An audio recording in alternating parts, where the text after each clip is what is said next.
Hello everyone and welcome to our channel.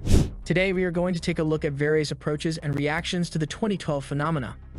Don't worry about the hard mortgage, the current economic downturn, or the job you badly need. Enjoy your life to the fullest till December. On December 21, 2012, the train will arrive at its final destination. Or maybe not. Following the I2K phenomena in 2000, which was also thought to be a cause for the end of the world, and the failed May 2011 prophecies of Christian radio presenter Harold Camping, among others, it is now time for 2012. The 2012 phenomenon is simply a collection of predictions and beliefs that claim something incredibly exceptional will occur on a cosmic scale in 2012.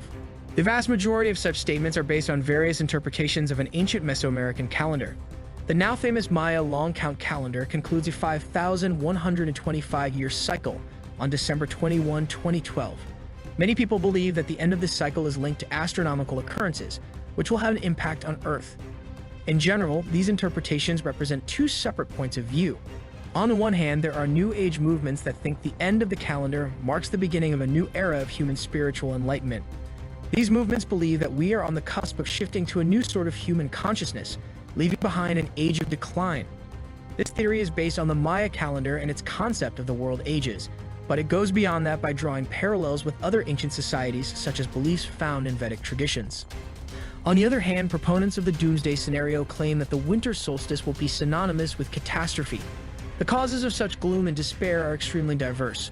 Some believe it heralds the return of alien gods, while others worry it heralds the return of a distant planet that will collide with Earth. Polar shifts, fatal solar flares, earthquakes, volcanic eruptions, comet encounters, and supernova explosions are all predicted causes. Although both theories appear to take 2012 in separate ways, there is a common aspect. The calibration of the calendar with astronomical occurrences is the typical feature.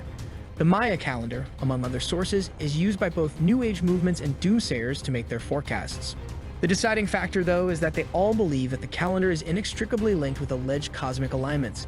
The alignment that most theories predict will occur on December 21, 2012, between the Sun, Earth, and the center of the Milky Way.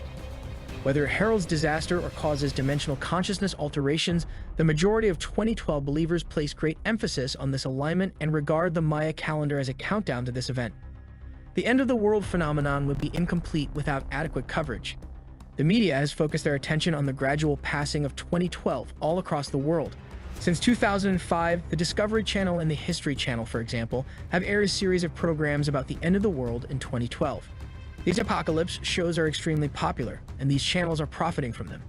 It ranges from the pyramids to the Maya, crop circles to aliens, and Nostradamus, who has frequently appeared in the argument. It's probable that the world will end in December 2012, but don't blame it on the old Maya calendar, say Mesoamerican culture specialists. True, the so-called Long Count calendar, which began 3,114 BC and covers around 5,125 years, reaches the end of a cycle on December 21, 2012. That day concludes the 13th Baktun, a nearly 400-year period in the Maya Long Count calendar. However, rather than proceeding to the following Baktun, the calendar will be reset at the end of the 13th cycle, much like a 1960s automobile would click over at mile 99,999 and reset to zero. Of course, we know that means 100,000 miles and not zero, said William Saturno, a Maya archaeological expert at Boston University. So, is the end of Baktun 13 the end of a long period? Yes. Did the Maya appreciate the conclusion of a period? Yes, Saturno explained. Was this a period ending they felt was really cool? Sure thing. Baktun ends are the most significant period endings people encounter. But was it predicted that the world would end? No. That's all of us. According to Emiliano Gallagher Murrieta, the Chiapas State Division Director of Mexico's National Institute of Anthropology and History, the completion of the Long Count signifies the end of an old cycle and the beginning of a new one for the Maya. For the Chinese, this is the year of the rabbit, and the next year will be the year of the dragon, and the year after that will be another animal in the calendar, Gallagher explained. Mayan prophecy about the end of the world. There are few written references to the end of Baktun 13. In fact, most Maya researchers only cite one, a stone inscription on Monument 6 at Mexico's Tortuguero archaeological site in the state of Tabasco. What the tablet actually says is unknown because the glyphs in question are partially broken. Nonetheless, researchers have attempted translations, with the most notable being Brown University's Stephen Houston and the University of Texas at Austin's David Stewart in 1996. According to media sources, an ancient Maya prophecy predicted that the world would be destroyed on December 21, 2012. Evidently not.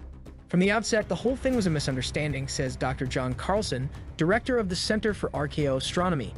There were no Maya prophecies foretelling the end of the world on December 21, 2012, and the Maya calendar did not finish on that date.